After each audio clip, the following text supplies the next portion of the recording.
Hello, everyone. I apologize if I haven't been making videos in the past couple weeks. I've been moving houses, and it's just been kind of a clusterfuck trying to get everything settled in, and haven't had time to go to the movies that much. And this was my first time back at the theater in probably 3 weeks, which is quite a long time for someone like me. And it was really nice coming back to the theater for this. So yeah, the movie reviews should be more constant after this. Just got moved into my new house and it's awesome. I love it. So here's my video review for Ant-Man and the Wasp: Quantumania, because I was definitely not going to miss this one. So this is the latest Marvel movie, of course, and it's the third movie in the Ant-Man series. And this time, it takes place after Endgame, of course, and Scott Lang is spending more time with his daughter because he wasn't, there for 5 years during the blip. And Cassie has been, really, she's kind of a troublemaker, and she's kind of delved into the kind of science that he and the Pims work with, and she's made this device that can basically communicate with the quantum realm, which if you watch the previous movies, is this very mysterious and very uncertain, it's its own separate universe with that no one can see. And they're trying to learn more from it. And of course, things go wrong when they get accidentally sucked into the quantum realm, and things go wrong, and they're basically being chased after by Kang the Conqueror. And of course, the main selling point of this movie is that this is our, even though this character was obviously in Loki in the first season at the end, this is the true cinematic introduction to Kang the Conqueror. This is basically Marvel's next big bad after Thanos. And this is basically going to be the big villain of the multiverse saga, as they're calling it. So, and of course, the next Avengers movie is called Avengers Kang Dynasty. So that should be quite interesting. And I really like the first Ant-Man movie, and Peyton Reed has directed all three of these. Ant-Man and the Wasp, the second movie, I was not too terribly fond of. It just felt like, because there's so many of these movies now, there are going to be movies that feel like filler or placeholders, and the second Ant-Man movie felt very much like a filler movie. There was just not much to it, and I just didn't find it very funny. A lot of the comedy didn't really work for me, and I just felt like the story and the characters were just weren't really there for me.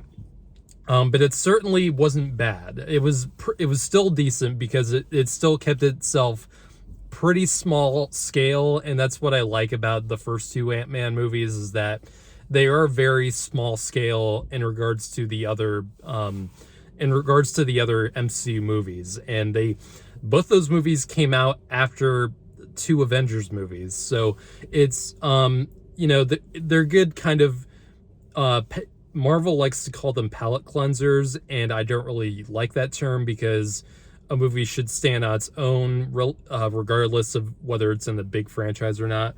I like the first Ant-Man movie quite a bit.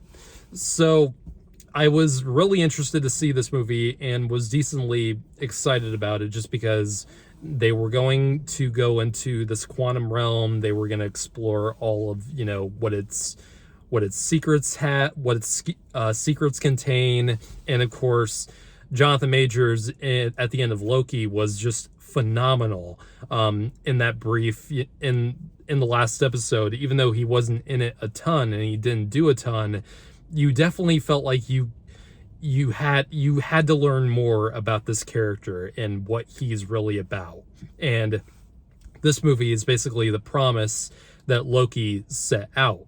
And you really just do get to see how dangerous Kang the Conqueror is, and what he's ultimately aiming for, which as the name goes, he literally just wants to conquer everything.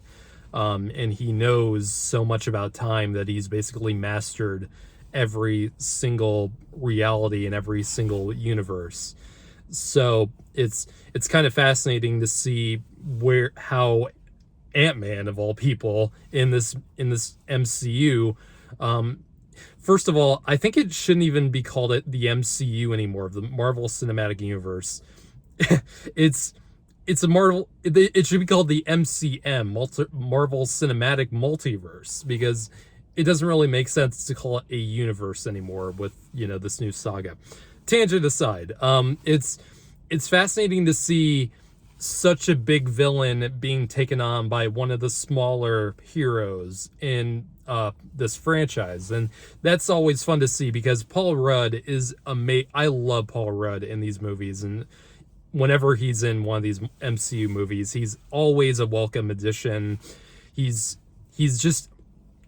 so infinitely charismatic and likable, and he's just easily fun to watch. And the other castmates in these Ant-Man movies are very much fun to watch too. Unfortunately, though, this movie is not very good. And this movie's getting quite a bit of negative reception, and it's alongside the Eternals in being the only MCU movies to be rated rotten on Rotten Tomatoes and to get mostly a negative reception, which I personally would add Thor: Love and Thunder to that list, as well as Iron Man 2. Eternals in this movie are not the only bad MCU movies. Let's just be honest with that, please. I mean, Thor: The Dark World, how did that movie get a fresh rating? I don't get how that movie has so many good reviews. But anyway, this movie is not terrible. To put things in perspective, I think this movie was more tolerable to sit through than something like Thor: Love and Thunder, which was just miserable to watch for me. This movie has a lot of good things in it. So I want to get the positives out of the way first. Paul Rudd as Ant-Man is still great. But really the person who steals the show and the person who I expected to be the show stealer in this is, of course, Jonathan Majors. And he is incredible. He is excellent. And he is easily the thing that saves this movie. He is intimidating. He easily exudes the threat that this character needs to present. And it's not just the special effects that do that. Jonathan Majors shows such a subtle, need to do just bad things. And, he has such a ferocity in when he needs to. And he's easily charming, which, provides a great, way for him to manipulate the heroes. And that's what this character needs. And Jonathan Majors supplies that in spades. He is definitely the thing that is going to have most people talking, that most people are going to talk about after this movie ends, because he is that good. And I can't wait to see him in Creed 3. I think he's going to do excellent in that as well. The other, there's some decent special effects in this movie, and I'm going to talk about that in a second. Some of the things visually that they do are kind of cool in a sense, and I do like how they explain what King has done, and I do like that stuff. And oddly enough, the part of this movie that I like the most is the one where they're not in the quantum realm in the first 20 minutes, where it's just Scott Lang and the Pyms, hanging out and just being an extended family. That was the part I liked about this movie the most. That's not a good thing, because Peyton Reed, I don't think is necessarily a terrible director. I think he's just better when he's dealing with smaller scale stuff, when he's just dealing with grounded things. I don't think he's that great when he does things that require like a real heavy sci-fi, thing. Like he's when he directed those episodes of Mandalorian in season 2, the last episode I think he did quite well. The other episodes he did, I didn't think were that strong. I just don't think he's that great of a director when it comes to big scale, blockbuster stuff. And this, as soon as they get into the quantum realm in this movie, the problems immediately started, because this movie is ugly. And I said this about Love and Thunder too. Marvel is just rushing their visuals to a point where it's almost unwatchable. Some of these scenes with all these effects, and there's 80% of this movie is CGI, and it's just insanely unpleasant to look at. And it's just not, this should be a beautiful, cool thing to see. This realm of reality that doesn't exist in real life. And there's infinite possibilities that they can do what they can do with this. And the quantum realm is boring as fuck.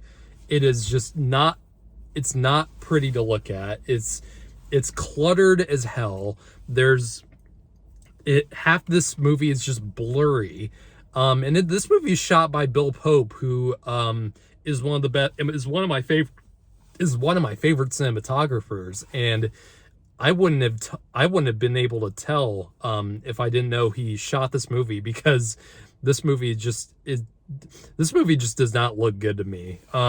When they get down there in the quantum realm, it's just, the visual effects are just not that great for the most part, and it just really has that feeling of being rushed, and the visual effects company is again not having enough time to really flesh out these visuals. And I'm sorry, and a lot of people are calling this movie the most Star Wars like MCU movie, and they're not fucking kidding. 90% of the things that are in like the civilization this movie creates in the quantum realm is straight up ripped off of Star Wars. I mean, it's insanely ridiculous how much this movie steals from like concept art of Star Wars. Like the cantina stuff in A New Hope, they do a similar scene to that, and it was distracting how much this movie, it takes from a lot of the designs and the visual ideas from Star Wars. It's not an homage. It feels like fucking ripping off. And I get it, it's Disney and they own Star Wars, but they didn't have to do it this way. And there's a desert scene in this that looks like it takes place on like Tatooine with a different sky. It's that distracting. I was never thinking I was looking at something that was unique. I was constantly seeing stuff that reminded me of other things like Star Wars or Dune or any other sci-fi planet. I mean, good God, the base or the big area where Kang has all his like goons and his giant like city straight up looks like Cloud City from Empire Strikes Back. I mean, how could you not tell looking at an image of that how closely it looks like Cloud City or Bespin from episode 5? How do you do how out of ideas are you? That was constantly taking me out of this movie.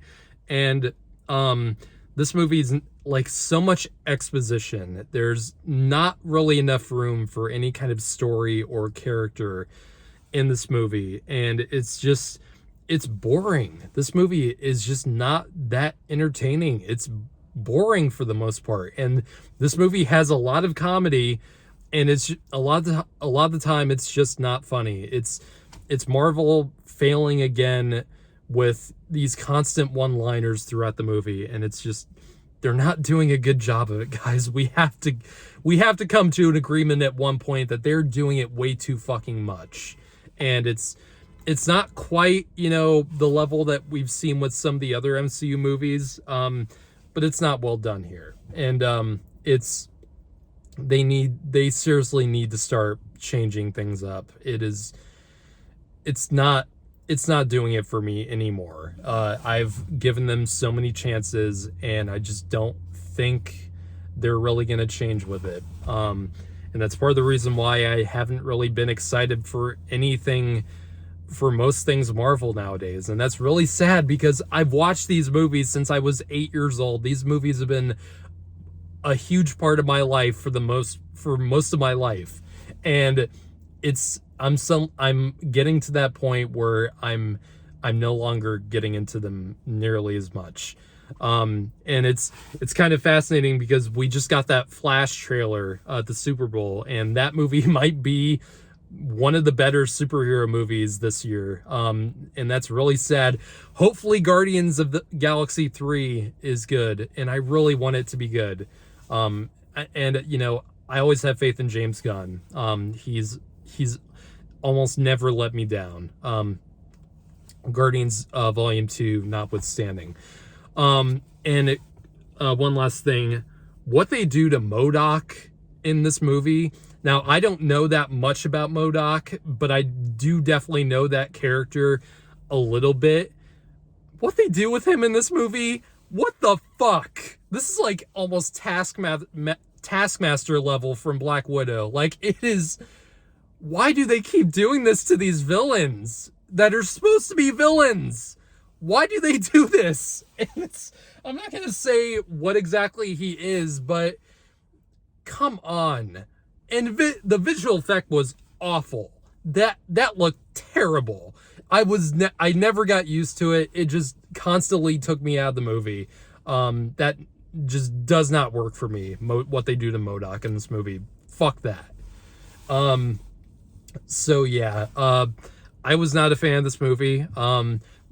I like certain aspects of it, but this movie is just not, this movie just didn't do it for me. And it's unfortunately another pretty massive disappointment for Marvel.